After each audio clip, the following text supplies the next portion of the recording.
시편 75편 1절로 10절의 말씀을 제가 봉독하도록 하겠습니다.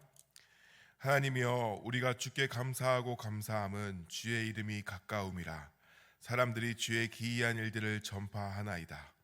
주의 말씀이 내게 정한 기약이 이르면 내가 바르게 심판하리니, 땅의 기둥은 내가 세웠거니와 땅의 그 모든 주민이 소멸되리라 하시도다.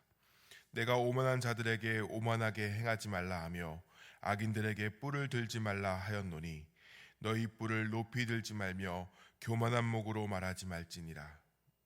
무릇 높이는 일이 동쪽에서나 서쪽에서 말미암지 아니하며 남쪽에서도 말미암지 아니하고, 오직 재판장이신 하나님이 이를 낮추시고 저를 높이시는도다. 여호와의 손에 잔이 있어 술 거품이 일어나는도다. 속에 섞은 것이 가득한 그 잔을 하나님이 쏟아내시나니, 실로 그 찌꺼기까지도 땅의 모든 악인이 기울여 마시리로다. 나는 야곱의 하나님을 영원히 선포하며 찬양하며 또 악인들의 뿔을 다 베고 의인의 뿔은 높이 들리로다. 아멘. 이 말씀은 살아계신 하나님의 말씀입니다. 아멘. 우리는 보통 하나님을 바라보면서 복을 기대하며 기도할 때가 많습니다. 그런데 오늘 시인의 고백은 복과 함께 심판도 기다리는 고백을 하고 있습니다. 하나님은 복을 주실 뿐만 아니라 심판하시는 분이라는 사실에 기뻐하고 있습니다. 심판은 결코 좋은 것이 아닌데 어찌해서 시인은 심판을 기다리고 기뻐하고 있을까요? 오늘 말씀의 배경은 학자들이 이야기하기에 히스기야 왕 시대에 아수르의 침공을 받은 때라고 이야기하고 있습니다. 불의하고 강력한 힘에 모두가 무릎 꿇고 죄악의 먹구름이 온통 세상을 덮어서 어둡기만 할 때 시인은 선취적 신앙 고백으로 하나님의 임재를 선포합니다. 또한 하나님이 정하신 심판의 때가 이를 것을 믿고 하나님께 감사를 드리고 있는 것입니다. 시인은 주의 이름이 가까움으로 인해 감사하고 있는데, 여기서 이름이란 권세와 지위를 의미합니다. 즉 곧 심판자이신 하나님이 오셔서 임재하시는, 그래서 권세와 지위를 가지시고 심판하시는 이야기를 하고 있는 것입니다. 이 심판자이신 하나님이 오시면 공동체가 하나님께 요청드린 구원이 응답되는 것이고, 그와 함께 악인들이 벌려놓은 불의들이, 불합리한 일들이 소멸되어집니다. 그것을 시인은 주의 기이한 일들이 전파된다고 표현하고 있습니다. 사람으로서는 할 수 없는, 또는 사람으로서는 이해할 수 없는 무엇인가가 일어난다는 것입니다. 악인들의 흥함을 우리는 이겨내기가 어렵습니다. 이제는 악인들의 흥함이 마치 정상적인 일처럼 되어버려서 진짜 올바른 것들이 올바르다 말하지 못하고 잘못된 것으로 취급되어 버렸기 때문에 사람의 힘으로는 바꿀 수 없는 처지가 되어버렸지만, 그래서 도저히 사람으로는 이해할 수도 바꿔나갈 수도 없는 일들이 되었지만, 하나님께서 행하시는 날이 도래했기 때문에 결국 올바른 것이 정의로 됨을 이야기하는 것입니다. 시인은 세상의 불합리한 일들을 하나님께서 바로 잡으심으로 결국 악인들과 그들이 이뤄놓은 모든 것이 소멸되리라는 선포를 하는 것입니다. 그러므로 심판은 악인들에게는 고통의 날, 두려운 날이지만 의인에게는, 즉 믿는 자들에게는 가장 기다려지는 날이며, 이 날이 가장 기쁨의 날, 복받는 날이라고 고백하는 것입니다. 시인은 악인들의 오만하게도 그 뿔, 곧 위세를 높이는 모습을 바라보고 있습니다. 그러나 이 땅에 속한 모든 것에 의해 사람이 높아질 수 없고, 오직 하나님만이 사람을 들이시거나 낮추실 수 있다고 선포합니다. 악인들은 끊임없이 자신과 다른 사람들을 비교하면서 누가 더 높은가를 따지지만, 그 모든 것을 결정하시는 분은 오직 하나님이시기에 모든 것이 하나님 앞에서는 부질없는 것에 불과하게 되는 겁니다. 시인은 하나님의 손에 있는 잔에서 술 거품이 난다고 이야기하고 있습니다. 이는 하나님의 진노가 부글부글 끓어오르고 있음을 이야기하는 것입니다. 속된 말로 뚜껑 열리기 직전이시라는 겁니다. 하나님의 그런 분노가 지금 차고 넘쳐오르고 시작했다는 것이죠. 또 시인은 악인들의 그 진노의 잔을 찌꺼기까지 모두 마셔야 할 때가 다가오고 있다고 선언하는데, 악인들은 결국 완전히 끝까지 심판을 받게 될 것이라는 표현입니다. 무시무시하게 하나님이 화가 나셨다는 것을 표현하고 있는 것입니다. 그러나 우리는 여기서 시인이 하나님의 심판을 공포스러워하거나 불안하게 바라보지 않는다는 사실에 주목하고 있어야 합니다. 악인들만이 그날을 두려워할 뿐입니다. 우리는 주님이 오실 그 마지막 날을 기대하는 하나님 나라 백성임을 잊지 마시기 바랍니다. 시인이 이런 두려움 없이 이 날을 기대하고 있는 이유에 대해서는 자신이 누구인지 알기 때문임을 9절의 고백을 통해서 우리는 알 수 있습니다. 시인은 야곱의 하나님을 찬양하고 있습니다. 이 야곱의 하나님이란 표현은 야곱이 태어나서부터 결코 하나님 앞에서 온전한 것이 없는, 잘난 것이 하나도 없는 속이는 자로서 삶을 살았음에도 불구하고, 부족한 면이 너무나 많은 자였음에도 불구하고 하나님이 그와 함께 하셨다는 사실을 고백하고 있는 것입니다. 하나님 앞에서 완벽하고 의로운 자는 없습니다. 그러나 시인은 하나님이 야곱의 하나님이시기 때문에 비록 자신이 부족하고 연약할지라도 하나님의 구원을 누릴 수 있다고 고백하며 노래하는 것입니다. 그러면서 하나님께서 언젠가 하실 악인들의 뿔은 베어버리고 의인의 뿔은 높일 날이 있을 것이라고 고백하는 것입니다. 사실 조금 우습지 않습니까? 성경의 여러 신앙 고백들을 보면 자신도 너무나 부족한 것을 잘 알고 있고 그런 자신이 하나님의 사랑을 받고 있음에도 감사를 드리는 모습을 많이 보게 됩니다. 여기까지는 우리는 은혜라고 표현을 합니다.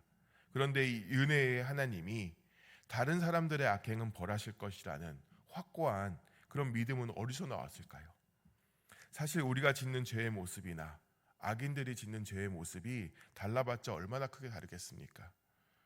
우리도 여전히 악을 행할 때가 너무나 많고 여전히 죄의 모습들을 가지고 살아가지 않습니까?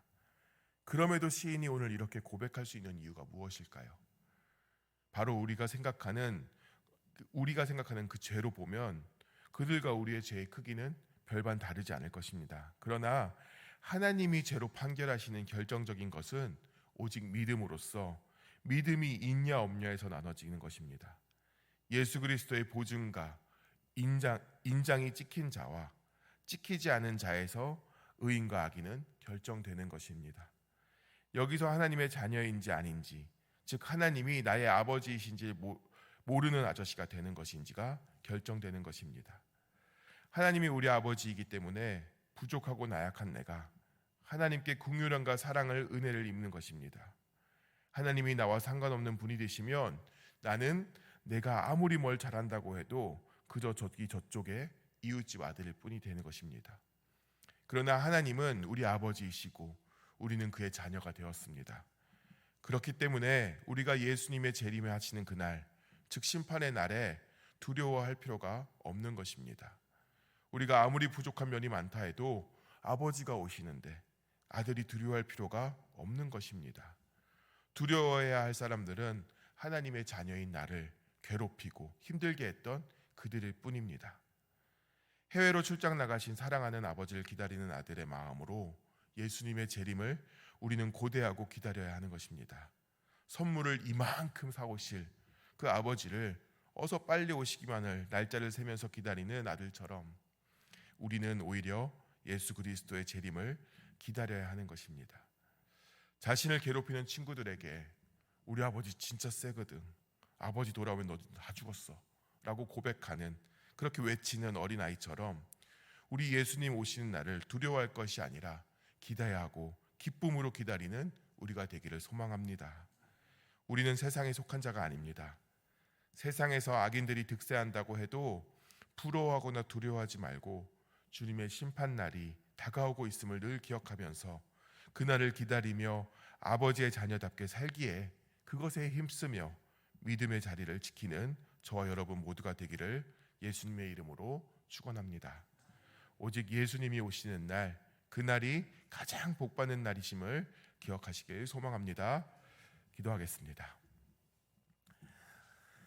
사랑과 은혜로 우리를 인도하시는 하나님 아버지, 이 새벽에 하나님의 말씀을 들으며 우리의 삶을 돌아보고 기도하게 하시니 감사합니다. 우리는 세상에 속한 자가 아님에도 늘 세상을 부러워하였습니다. 이 땅에서 흥함이 너무나 중요합니다. 그러나 오늘 다시 우리가 속한 곳은 하나님의 나라이며 그곳의 주인이신 하나님이 나의 아버지이심을 깨닫습니다. 우리는 왕의 자녀인데 왕의 자녀답게 살아가지 못하였음을 고백합니다. 하나님, 자녀답게 살아가지 못하는 것에 회개하고 그것에 안타까워하는 마음이 있게 하시고 이 땅을 부러워하는 자가 아니게 하여 주시옵소서. 이 땅의 것들을 부러워하는 자가 아닌 하늘의 것을 보는 자가 되게 하시고 이 땅의 것을 누리기 위한 악한 것을 따라가는 자가 아닌 하나님의 선하심을 따라가기를 소망하며 그렇게 삶을 살아가는 우리가 되게 하여 주시옵소서. 마라나타, 예수님 어서 오시기를 소망하며 기도합니다. 이 땅은 황폐하고 올바른 것을 올바르다 하지 못하고 잘못된 것을 잘못된 것이라 말하면서 잘못된 것을 잘못된 것이라 말하지 못하면서 어리석은 이가 되고 범죄하는 세상이 되고 있습니다. 주님, 주님의 재림하시는 날, 심판의 날에 이 모든 것이 회복됨을 믿사오니 어서 오셔서 질서를 바로잡아 주시고 참된 기쁨 아래 살아가게 하여 주시옵소서. 다만 주님 오실 때까지 재림의 날이 반드시 있음을 믿는 믿음을 허락하여 주시고 기다릴 수 있는 인내와 소망으로 세상에서 구별된 우리가 되게 하여 주시옵소서. 교회와 교회의 목회자들과 직분자들을 위해서 기도합니다. 성령 충만함을 주시고 주의 일을 감당하는 데 어려움이 없도록 지켜보아여 주시옵소서. 늘 주 안에서 강건케 하시고 기쁨으로 사역하는 청지기의 삶을 살게 하시며 또한 구별된 삶을 살게 하셔서 이 세상의 빛과 소금의 삶을 잘 감당할 수 있도록 주님 도와주시옵소서. 환우와 성도들의 삶을 위해서 기도합니다. 상하고 찢긴 마음을 위로하여 주시고 질병과 노고와 아픔으로 신음하는 성도들에게 성령 하나님 찾아가 주셔서 위로하여 주시고 통증이 사라지게 하시고 깨끗하게 낫게 하시며 치료의 광선을 바라사 깨끗이 회복되게 하여 주시옵소서. 또한 각 성도의 삶의 필요를 이 시간 간절히 구하오니 주님 모든 장소의 주인 되어 주셔서 함께하여 주시고 인도하여 주시고 보호하여 주시옵소서. 이 시간 기도할 때 정확하고 구체적인 하나님의 인도하심이 우리를 붙들어 주사 응답의 역사가 이 새벽에 있게 하여 주시옵소서. 찬양과 감사와 영광을 오직 주님께 올려드리며 예수 그리스도 이름으로 기도하옵나이다. 아멘.